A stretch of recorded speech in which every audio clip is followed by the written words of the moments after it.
and search our hearts and minds and prepare to meet the Lord in the highest form of worship as our musician plays our prelude.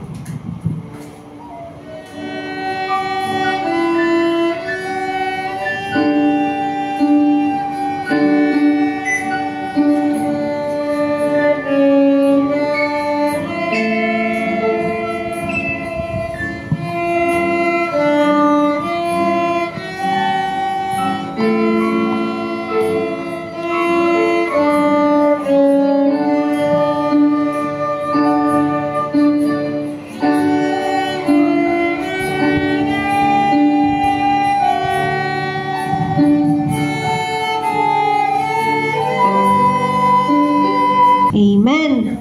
The reason that we are here today is to glorify God and to give Him worship. So let's sing the song, Glory to His Name.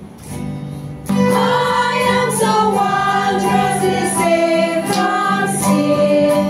Jesus, who swiftly abides within. There at the cross where He took me in.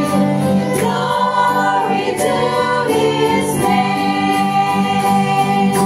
Glory to His name.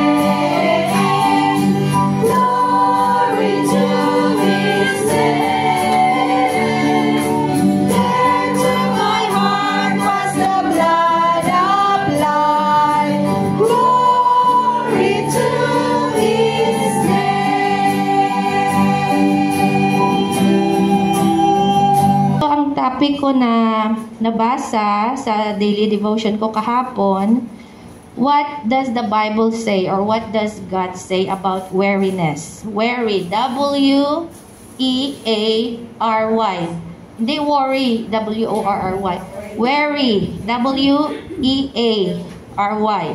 So, first, sabi ko, ano ba ang weary? Kasi parang tired, di ba? Synonym ng tired or napapagod.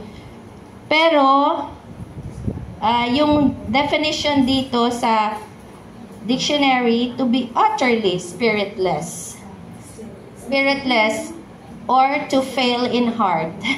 Parang may heart failure ka pala pag weary ka. No? So, iba yung tired ka lang. Baka kailangan mo lang ng nap, power nap. Minsan ako sa school, pag sobra ng tired yung mata ko sa computer, mag 10 minutes power nap lang ako. After that, okay na ako. May energy na ulit punta sa klase. Pero yung, recharge na.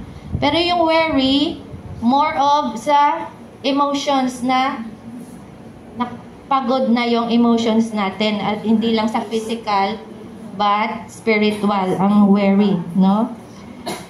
So, like sa mga athletes, di ba? Pag masyado na silang pagod, for example, runner ka, di ba pag masyado ka ng pagod dahil too much effort na sa pagtakbo, minsan hinihingal ka na pero hindi ka na makahinga. At minsan yung mga athletes na, faint sa Tagalog, na hinihimatay, no? So, what does the Bible say about weariness or how do we overcome it? So, first, ang text natin, Isaiah 40:31. Please open your Bibles in the book of Isaiah 40:31. Let us read together. Ito ang isa sa mga prescriptions ng Panginoon pag tayo ay weary na or very, very tired or spiritless. Okay? Can we read together Isaiah 40:31? But they, ready, go.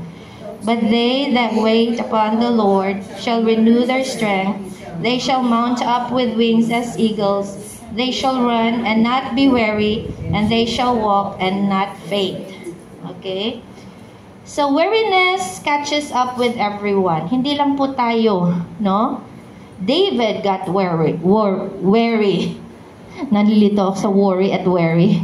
Si David, di ba, na-weary siya or napagod siya, na faint in heart siya. That's why he committed sin against the Lord. Si Paul din got weary. Sino pa ba ang mga Bible characters na alam nyo na napagod o muntik na mag-give up? Ang dami, di ba?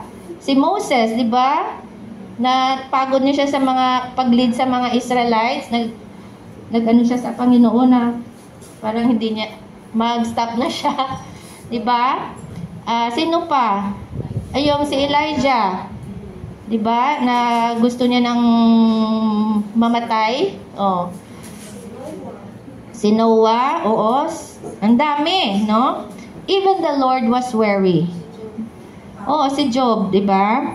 Even the Lord was weary when he sat down by Samaria's well. At doon niya nakilala yung Samaritan woman, di ba? Dahil na ano siya, napagod at saka nauhaw. Our question is, how do we overcome weariness? So, pag may insights kayo while we are sharing, pwede kayong mag-add. Okay? Number 1, Acts 2:26. Ano pong pwede natin gawin pag weary tayo? Yung parang nababurnout na tayo, minsan, Lord, napagod na ako, ganito pa rin. Ang mga problema ko, parang tagal ko ng prayer request, di pa rin na-answer. Pagod na ako sa everyday work ko. Ewan ko sa teachers, mga teachers dito. Di ba minsan, every week, Monday to Friday, ganun na lang yung ginagawa natin. Tapos minsan, dami pang additional activities aside sa klase namin. Nakakapagod po talaga. I'm sure sa inyo din, everyday, ganun yung ginagawa nyo.